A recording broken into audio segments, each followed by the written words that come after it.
Hey guys, what's up? It's Jules here for Whatculture.com, and let's talk Cloverfield. So at this year's Super Bowl, a trailer was run advertising Cloverfield Paradox. Now this was a very interesting one because when the trailer ended, it was revealed that it was available already on Netflix to watch.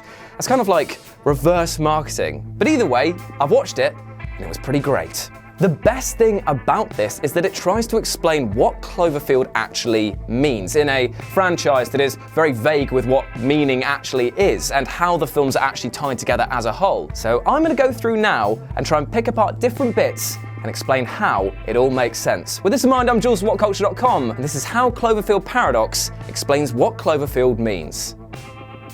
Yeah.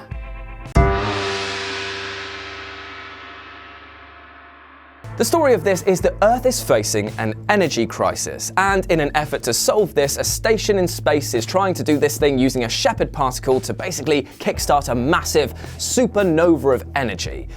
And then things go wrong. What happens is that it actually opens up a rift that bleeds universes together. This finally explains why we have monsters in a universe where monsters don't tend to exist. Now the crew tries to undo the damage they did by using the same Shepherd particle to do it again, trying to fight fire with fire or Godzilla-sized monsters with Godzilla-sized monsters. It doesn't work too well, let's put it that way. However, things do seem to be all happy as Larry towards the end of the film when two people get back, only to find out there are massive monsters destroying the city. Uh-oh, kind of like that Simpsons time-traveling toaster episode, but with more budget and more confusion.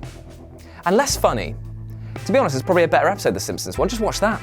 The interesting thing here to note is that the monsters are they look kind of similar to the ones in Cloverfield 1, but they're much, much bigger. Obviously, this isn't the same universe as Cloverfield 1 was because that's already been destroyed back in, 2006, 7? God, I'm old.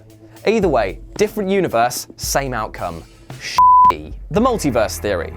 Now, their time-traveling meddling doesn't come without a warning, as a doctor of the space station basically says, just watch out, because you turn on that big science doodad over there, you're probably going to cause a bit of mishap, bit of mischief. And they do, it bleeds the universes together, and as I've said before, shenanigans happen. But the one thing that it also states is it doesn't just mess with the universes, it messes with time itself, which explains why we can have different points in time affected by the same outcome. And the next Cloverfield film is going to be set in World War II, but it explains that the future meddling that they're doing there can still affect it. It's basically opening up a sphere in time in which all time is passing through and it's all fluid. Does that make sense? I think it does.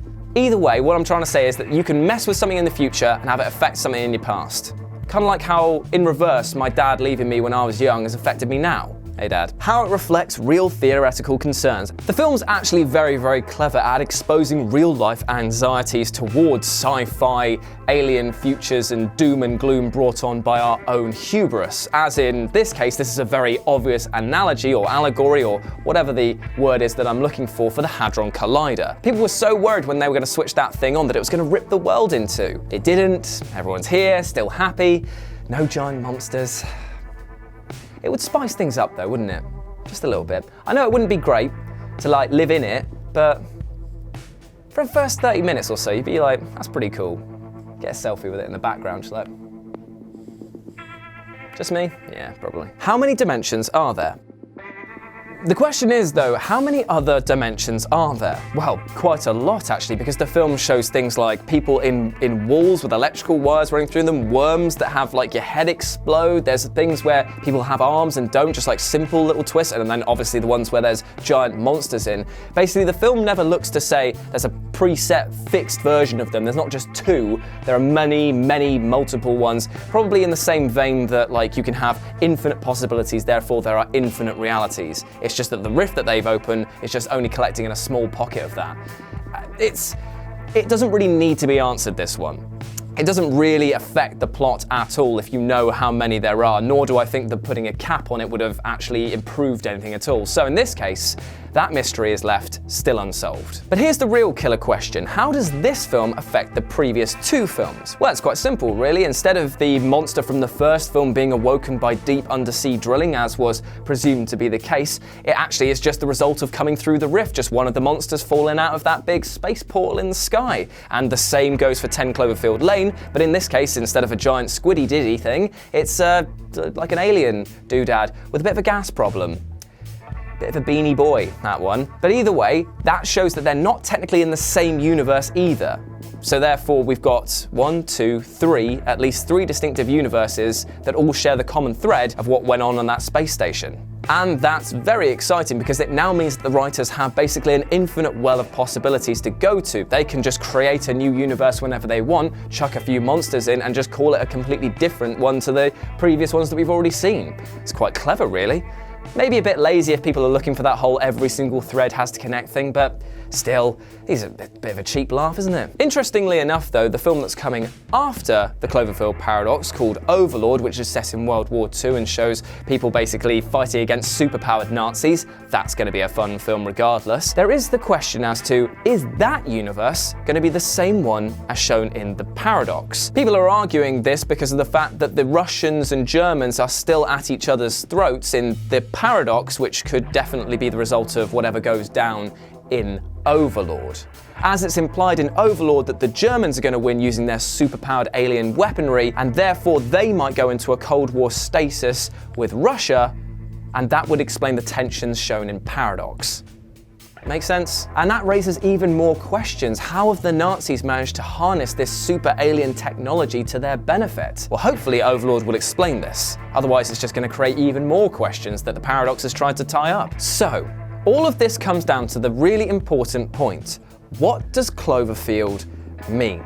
Well, it might not just be the tangential thread of it being that it's a place where monsters occur, because why would they call it 10 Cloverfield Lane? What if Cloverfield itself is a crossing point? What if that's the junction, or effectively the triggering point, of where the rift begins for that universe? Basically, it could be where the rifts are drawn to open, making it rather a thematic rule rather than it just being a coincidence. Effectively like the Hellmouth from Buffy, but in this case it's with interdimensional possibilities. So, what we have now is a reason as to why the monsters and aliens exist, but it still doesn't really answer that much. However, what we have now is the basis. We don't really need much more tying up. If we can accept that Cloverfield is a point that will infer that there's going to be some sort of crazy space aliens or monsters coming through, if we know that it now can exist in multiple dimensions, then what we have here is a franchise that has infinite possibilities for their creative storytelling, which only serves to be really interesting for viewers. So yeah, in short, I'm pretty excited with all of this, and I'm pretty excited to see what's going to happen next. So there we have it. Let me know what you thought about the paradox down in the comment section below, and what you think of the upcoming Overlord. Sounds pretty spicy, does it not? Then swing by whatculture.com for more news and articles like this every goddamn day. As always, I've been Jules, you've been awesome, and I'll speak to you soon. Well done, you made it all the way to the end of the video. Now, I'm not just here to increase our market share with women aged 18 to 35, but to tell you to watch one of these other videos we've made that are probably quite good. So, go on, that one or that one, they're both good. There you go.